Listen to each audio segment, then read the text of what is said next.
Hello दोस्तों, कैसे हैं आप सब। आज जो कहानी मैं आपको सुना रहा हूं दोस्तों, ये है काले जादू की। कैसे काला जादू एक नहीं दो दो परिवारों को बिल्कुल बर्बाद कर देता है। और इससे हमें सबक में मिलता है कि परिवार में चाहे कितनी फूट हो, आखिर परिवार परिवार ही होता है, वही एक दूसरे के काम आता है। तो कहानी कुछ इस तरह से कैसे है दोस्तों। रमेश और हरिया दो सगे भाई थे।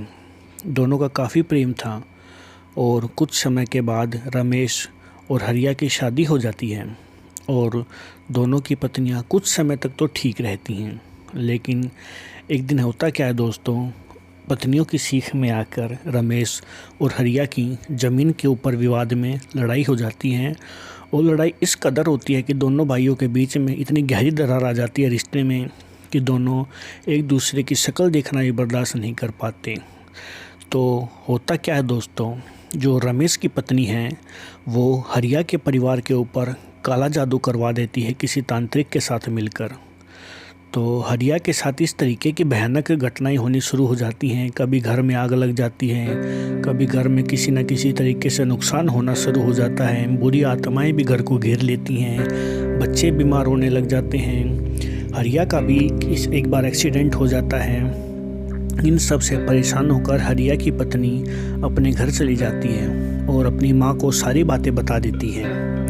तब हरिया की सास अपने पुरोहित जी के घर पे जाती है और उनको बताती है कि पुरोहित जी, मेरी बेटी घर पे इस तरीके की वारदातें हो रही हैं, ये क्या तरीका है और क्या हुआ है उनके घर पे, मुझे ज़रूर बताओ। तब पुरोहित जी सारी चीज़ें देखते हैं और कहते हैं कि तुम्हारी बेटी के घर पर किसी ने काला जादू करवाया है और जादू काफ़ी भयंकर है, इसका काट भी मुझे लगता मुझसे हो पाएगा। फिर भी एक काम करो, मैं अपने बड़े पुरोहित जी से बात करता हूँ, तुम कल मेरे पास आओ, देखते हैं वो क्या समाधान बताते हैं इसका। तब हरिया की सास वहाँ से चली जाती हैं और अगले दिन पुरोहित जी के पास फिर जाती हैं। तब पुरोहित जी कहते हैं कि ठीक है, हम परसों तुम्हारी बेटी के घर चलते हैं, एक हवन और एक भारी यज्ञ होगा जिसकी वजह से काले जादू की काट हो जाएगी। तब हरिया की सास और पुरोहित जी अगले दिन अपनी बेटी के घर चले जाते हैं और सभी रीति रिवाज के साथ पूरा हवन करवाते हैं। हवन करवाते समय भी काफ़ी तरीके की वारदातें होती है, लेकिन पूरा परिवार डर भी जाता है। लेकिन पुरोहित जी कहता है कि तुम्हें डरने की कोई ज़रूरत नहीं, जब तक मैं हूँ ये बुरी शक्तियाँ तुम्हारे घर का कुछ नहीं बिगाड़ पाएंगी। कुछ समय के बाद हवन की कृपा से सारे घर में जितनी भी नेगेटिविटी थी सब समाप्त हो जाती हैं और सब पहले के जैसा होना शुरू हो जाता है। और जो रमेश के परिवार जिसने काला जादू करवाया था, उनके घर पे वो सभी शक्तियाँ चली जाती हैं और उनके घर पे जो कुछ था लगभग वो बर्बाद ही हो चुके होते हैं।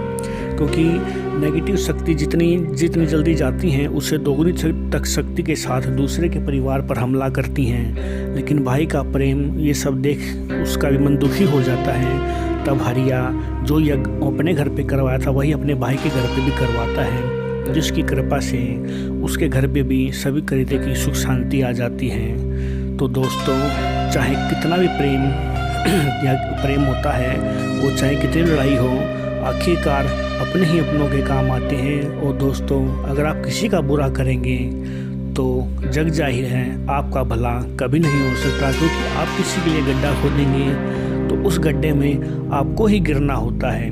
ये बात आप जितनी जल्दी समझ जाएं उतना ही आपके लिए अच्छा होता है और सबके साथ प्रेम और प्यार के साथ रहना चाहिए।